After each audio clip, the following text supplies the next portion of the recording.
Assalamualaikum warahmatullahi wabarakatuh. Perkenalkan, nama saya Rabiatul Fauzia, NIM 1907016031, Prodi Statistika, Angkatan 2019, FIPA Unmul. Di sini saya akan menjelaskan langkah-langkah peramalan data jumlah penumpang kereta api menggunakan metode Sarima. Langkah pertama, kita telah memanggil sintaksnya di R-script, lalu kita akan menjalankan sintaknya. Yang pertama-tama kita akan menjalankan sintak untuk memanggil package dari sintak yang akan kita gunakan. Terdapat package TSA, Mass Car Forecast, Series Quad Block Zoo, Frag Diff, F-Unit Routes, dan Intest. Lalu setelah semua package telah dipanggil, kita akan memanggil data dan mengubah datanya dalam format time series. Setelah saya jelaskan bahwa saya menggunakan data jumlah penumpang kereta api wilayah Jabodetabek, non-Jabodetabek, dan Sumatera tahun 2012 sampai dengan 2019 sebanyak 96 data. Setelah kita mengubahnya dalam format time series, kita bisa memanggil plot time series-nya. Bisa kita lihat pada plot time series bahwa plot data membentuk pola tren naik dan musiman. Oleh karena itu, saya akan menggunakan peramalan menggunakan Sarima, di mana peramalan tersebut ditujukan untuk plot data yang seasonal atau musiman. Setelah menampilkan plot datanya, kita akan menampilkan plot ACF data aslinya atau data aktualnya. Bisa kita lihat bahwa plot data aslinya dice down atau turun secara perlahan, di mana dapat disimpulkan bahwa data tidak stasioner dalam rata-rata. Lalu untuk pertama-tama kita akan memastikan apakah data itu stasioner dalam variansi dulu sebelum melakukan transformasi stasioner dalam rata-rata menggunakan transformasi Box-Cox. Bisa kita lihat dalam grafik Box-Cox nilai lambda masih menjauhi angka 1, maka dilakukan transformasi Box-Cox. Nilai lambdanya adalah sebesar 1,31971. Cara transformasinya itu kita akan memanggil data baru, yaitu data ZTT, di mana data tersebut adalah data di mana datanya dipangkatkan oleh 1,31197, yaitu alfanya.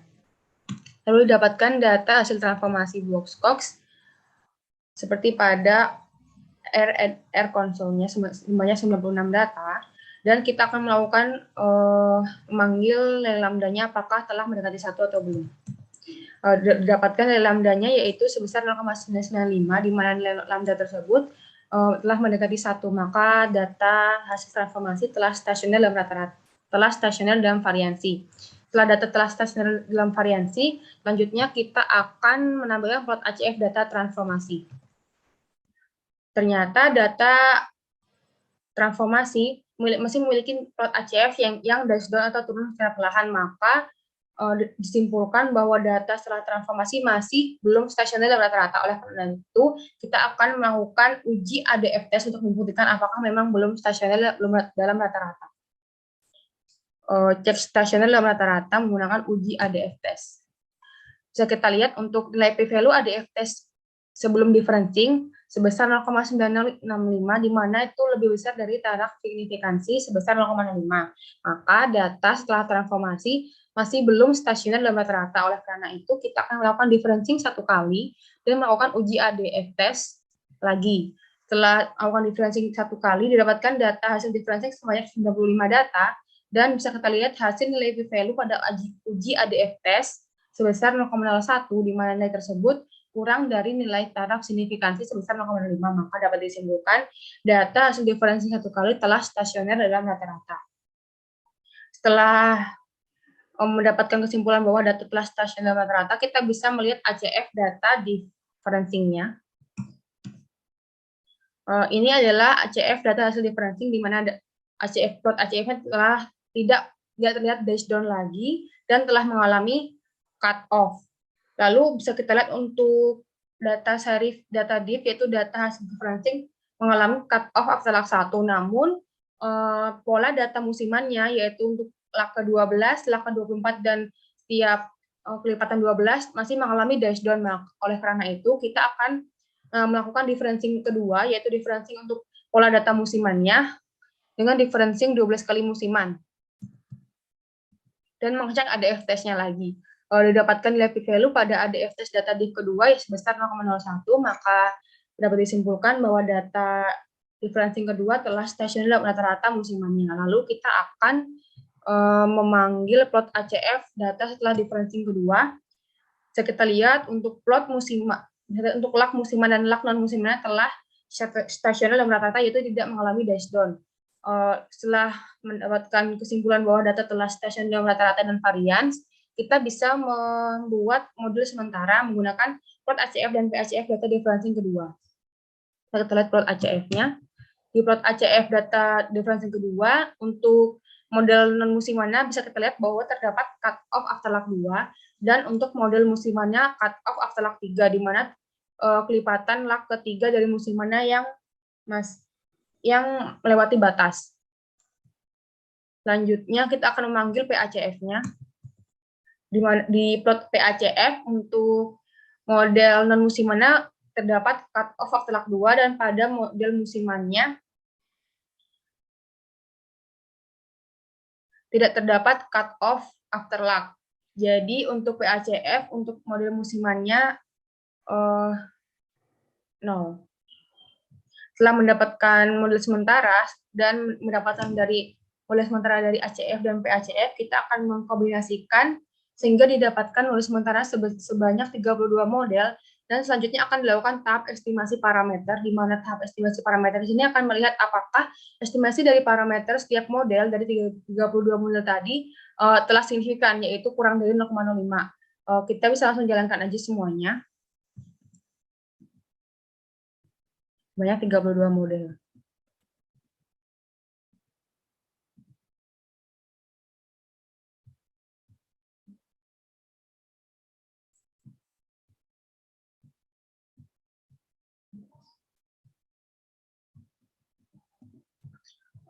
Untuk melihat apakah suatu model itu signifikan, bisa kita lihat, saya kasih contoh untuk fit 1.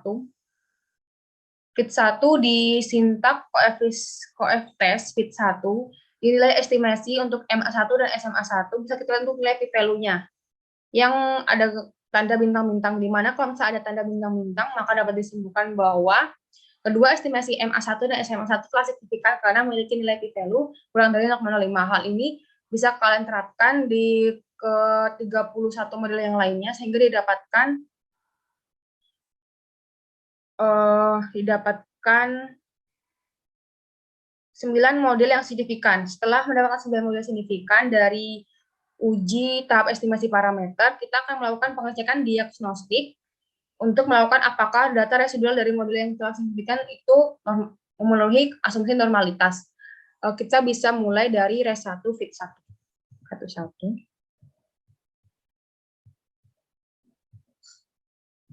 Kalau misalnya ada error kayak gini, bisa kita run lagi untuk fit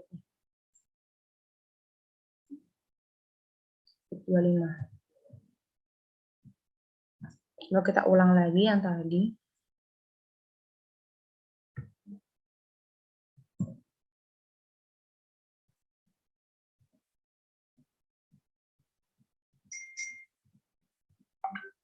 Fit 29 juga error, kita bisa jalan lagi fit 29.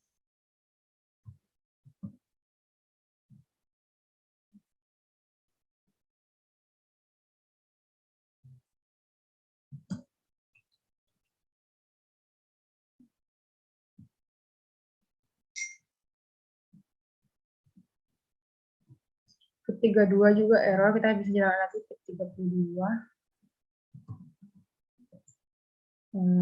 Setelah itu kita akan jalankan terakhir, tekan teks diagnostik.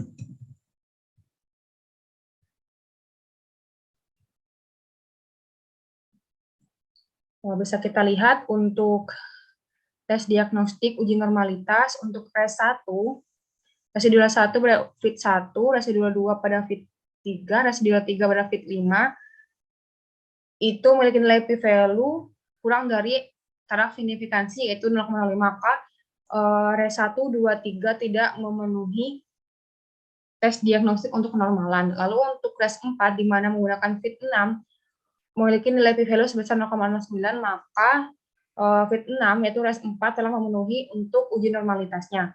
Lalu untuk res 5 sampai 9, dia memiliki nilai yang sangat kecil dari 0,05.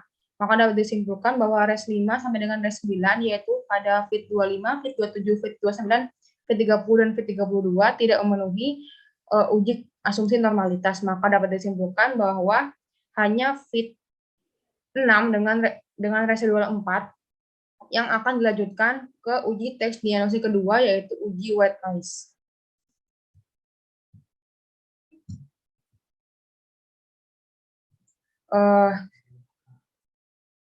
Bisa kita lihat untuk uji white noise, saya menggunakan log 12, 24, 36, 48, 60, dan 72 untuk melihat apakah semua p-value dari semua log itu telah signifikan atau kurang dari atau lebih dari 0,05.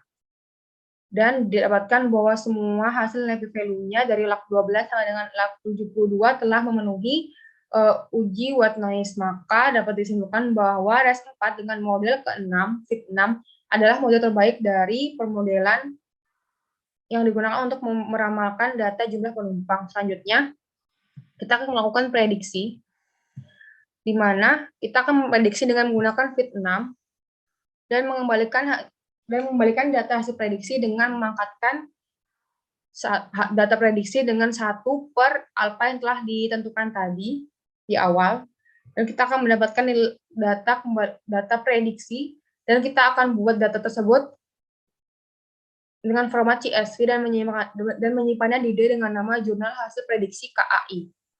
Setelah didapatkan data hasil prediksi, kita akan mendapatkan data hasil peramalannya, sama kita akan mengembalikan data ramalan, di mana datanya itu yang digunakan adalah model ke-6, yaitu model dengan orde 210 untuk fungsi mana dan untuk fungsi mana sebesar 11 dan periode 12, dan akan dikembalikan datanya dengan dipangkatkan 1 per alfa dan disimpan di D dengan nama jurnal hasil peramalan format CSV. Setelah didapatkan data prediksi dan peramalan, kita akan melakukan grafik perbandingan.